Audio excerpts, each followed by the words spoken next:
नमस्ते दोस्तों, मैं आपकी fitness coach doctor Suman Sharma आज आपके साथ शेयर करूंगी कि जो हमारे घुटनों में दर्द है उसकी क्या वजह है और हम लाइफस्टाइल में मॉडिफाई करके कैसे उसे डिले कर सकते हैं।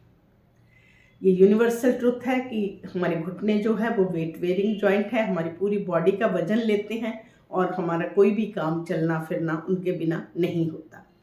गाड़ी है, जितनी इसको चलाओगे तो उसको उतनी सर्विसिंग और मेंटेनेंस चाहिए, तभी ये अच्छे से चलेगी। अगर आप उसे अच्छे से मेंटेन नहीं करते तो ये आपके लिए दिक्कत करेगी। तो आइए जानते हैं इसके बारे में। जो हमारा घुटना है वो एक आपकी ऊपर वाली जांघ की हड्डी है और दो आपकी नीचे वाली जांघ की हड्डियां हैं और साथ में एक कटोरी बोन जिसे पटेला बोलते हैं।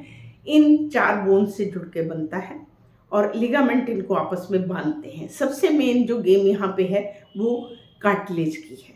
कार्टिलेज एक कुशन की तरह गद्दी है जो इस जॉइंट के बीच में रखी हुई है और वो हमें इन दोनों हड्डियों को आपस में घिसने से, आपस में गर्ज वो ना हो, ये आपस में घिसे ना, उससे बचाता है। उससे शॉक एब्जॉर्बर बोलते हैं। जो हमारे घुटने में पेन होती है वो उसी कार्टिलेज के घिसने से होती है। क्या हम इसे घिसने से रोक सकते हैं? नहीं, क्योंकि हम यूज़ उसे कर रहे हैं। हम इसे डिले कर सकते हैं समझदारी से। तो आइए जानते हैं इसको हम कैसे डिले करें।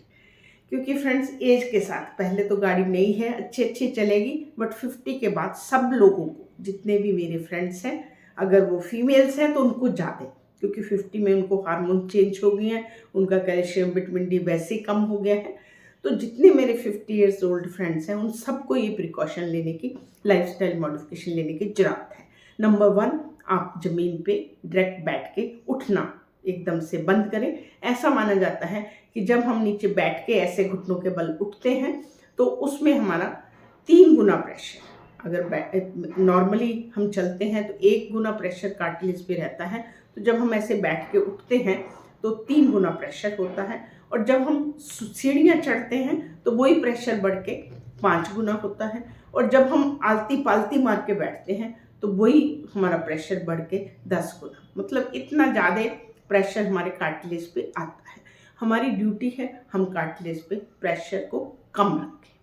तो हमें ज़मीन पे नहीं बैठना, हमें इंडियन टॉयलेट को यूज़ नहीं करना और हमें सीढ़ियाँ नहीं चढ़नी। सीढ़ियाँ चढ़नी है तो उसके मैं तरीका बताती हूँ।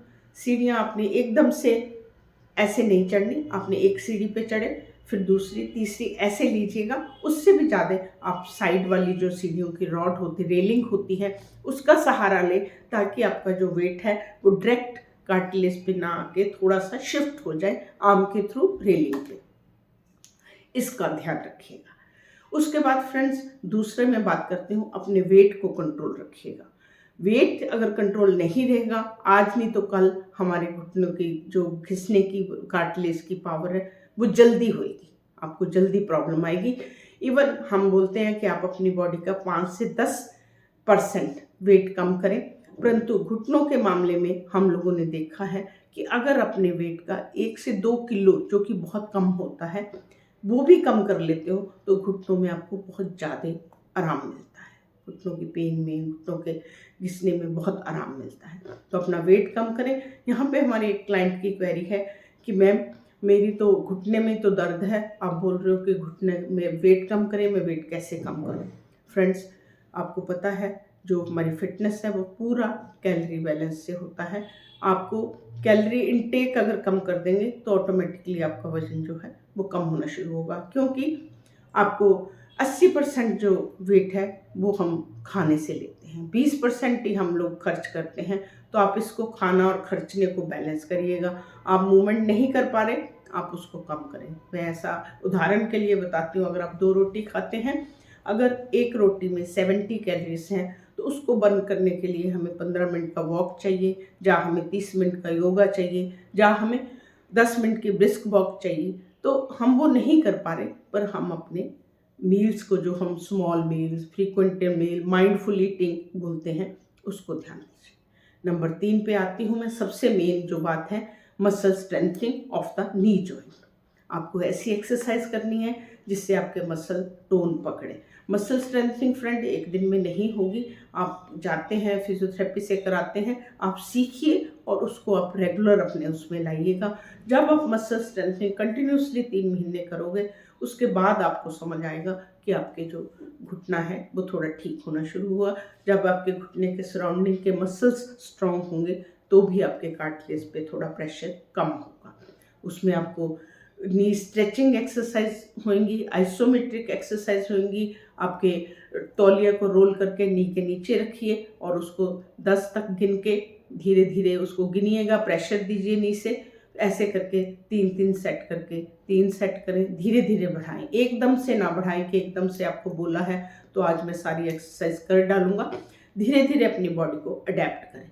हमारे पास बहुत सी क्वेरीज आती हैं, मैम इस उम्र में क्या हमें मसल बिल्डिंग करनी है? फ्रेंड्स, मसल बिल्डिंग की बात नहीं हो रही, आपका हर दिन जो है वो मसल लॉस होता जा रहा है। Muscle loss is not good for our health. हमारी बॉडी जो है टोटली मसल्स के स्ट्रेंथनिंग से बनी। जितना मसल रिटेन करेंगे उतनी हमारी फिटनेस अच्छी होगी, क्योंकि अगर हम अपनी मसल की स्ट्रेंथनिंग करते हैं तो 80s में जब हम अपने रेगुलर बैठना उठना, चेयर पे बैठना, वो काम भी हम खुद कर सकते हैं।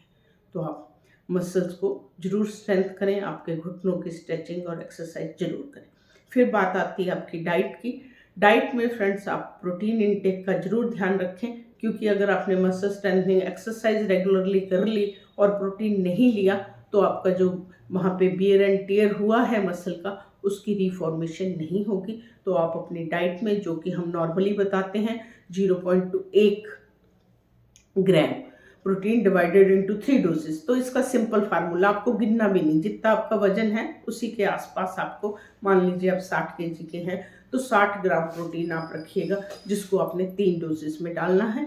वो आप देखिएगा कि आपकी डाइट में तीनों टाइम प्रोटीन होना चाहिए, विटामिन डी होना चाहिए, उसको एब्जॉर्ब करने के लिए कैल्शियम होना चाहिए, उसको एब्जॉर्ब के लिए विटामिन डी होना चाहिए। वो आप धूप से लीजिएगा, नहीं ले सकते सप्लीमेंट लीजिएगा। और हमारा आयुर्वेद जो है इसे बात रूप में बात पर कुपित मानता है। आप इसका सिकाई करें, आप इसका मसाज कर सकते हैं, बहुत ऑयल से, तेल से कर सकते हैं, एरंड के तेल से कर सकते हैं, बहुत सारे ऐसे तेल हैं। मालिश करें, सिकाई करें, गर्म पानी का बोतल लें। तो ये सब चीज़ें जो हैं जो नॉर्मल, उसमें आप लेके अपने जॉइंट पेन को डिले कर सकते हैं। अपने कार्टिलेज को, जो उसका day by day wear and tear हो रहा है, उसे आप रोक सकते हैं, अपनी लाइफ को इजीली चला सकते हैं, अपने डे टू डे वाले काम जो है। अदरवाइज ये बहुत पेनफुल होता है। जिन लोगों को जॉइंट पेन है वही जानते हैं कि कितना पेनफुल है। तो फ्रेंड्स, इसी के साथ मैं फिट इंडिया में चाहूँगी आप मेरे साथ जुड़ें, मेरे चैनल को शेयर करें, सब्सक्राइब करें और लाइक करें, ताकि हम हर लोग इसके बारे में एजुकेट रहें कि हमें सीढ़ियाँ टप टप करके नहीं चढ़नी, और डॉक्टर ने अगर बोला है तो हमें उसे फॉलो करना है। बहुत बारी हम मानते भी तो नहीं है, डॉक्टर ने बोल दिया आपको सीढ़ियाँ नहीं चढ़नी, सुन के हम आगे घर में कैसे नहीं चढ़े, हमारा तो घर है, हमारे तो उसके तरीके हैं चढ़ने के।